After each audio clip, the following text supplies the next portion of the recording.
But if you slow down and search just a little, you might be surprised to learn that many clues to the past are still visible, still out there. I'd like to show you an earlier LA, show you how we got here, show you an early mode of transportation, show you a topography of LA that has been forgotten, show you locations today and as they appeared in days gone by. For you can't really know where you're going until you know where you've been. So join me on a trip to yesterday. I hope you'll find it as intriguing as I do.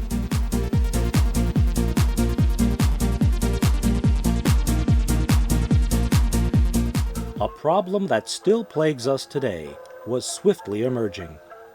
That problem was an ever-increasing amount of private automobile ownership. Streetcars in earlier days had only horse and buggy traffic to deal with. Now its right-of-ways were slowly being encroached upon. A secondary dilemma to the city was the growing parking nightmare. It's evident in these shots, looking from City Hall at Bunker and Court Hills, that any and all empty lots were being utilized for parking. The result of this car ownership frenzy caused Los Angeles, as well as many other cities, to turn to the planning gurus for a solution. And instead of improving and streamlining the solid foundations of the mass transit systems that were already in place, they opted to fix the problem by building bigger and wider roads. Now, let's look up Hill Street from 2nd as it appears today. And if you try hard enough, you just might start to see a little bit of yesterday. Yes, I think you can. Aha! There's an early streetcar. And back there, the famous twin bores. It seems this prominent huge building has been torn down, but the Astor Hotel across the street still stands today. If we gaze back after crossing Temple, we'll see this. There's the county courthouse down the block. Now, think hard again, and you'll probably see what used to be. Yes, there it is, the north portals of Tunnel Number 1, a streetcar, and some proud Court Hill residences. Note the support structures in place for the creation of the First Street Bridge. More evidence of the ever-increasing demands of auto traffic. The bridge was completed in 1942, shortly after our entrance into World War II. The bridge, substation, the yard, and the tunnel portal are still all evident today. The new subway became known as the Hollywood Tunnel because it brought commuters from Hollywood, as well as Beverly Hills, Santa Monica, and all points west to downtown. This was accomplished by building a short right-of-way connecting Sunset to Glendale Boulevard at the famous Angelus Temple. It also became an extension of Park Avenue. Here's what the intersection looks like today.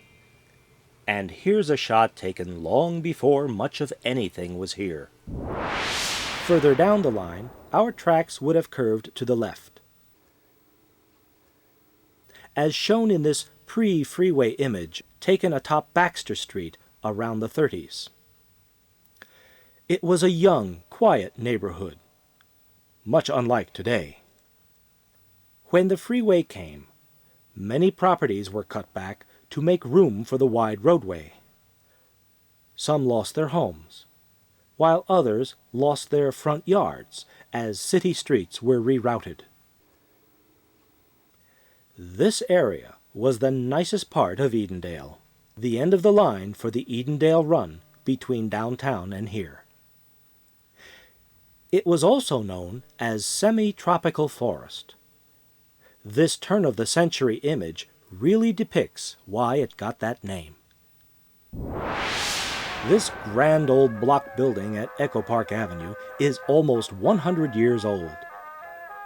And I was pleasantly surprised to find it in one of Mack Sennett's movies. And why not? His studio wasn't far away. Here's a brief glimpse.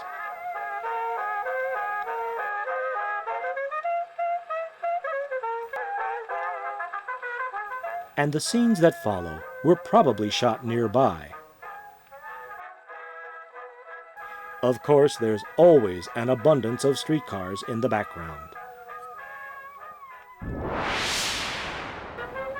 The 1980s and 90s have introduced LA's red, green, and blue lines, and ridership is climbing. Extensions for all lines are in the works.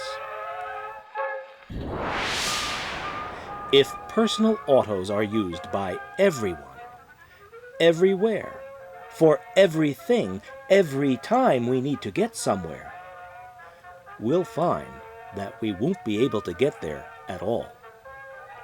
We all must realize, as those in other cities here and abroad already have, rail is once again the answer to modern transit.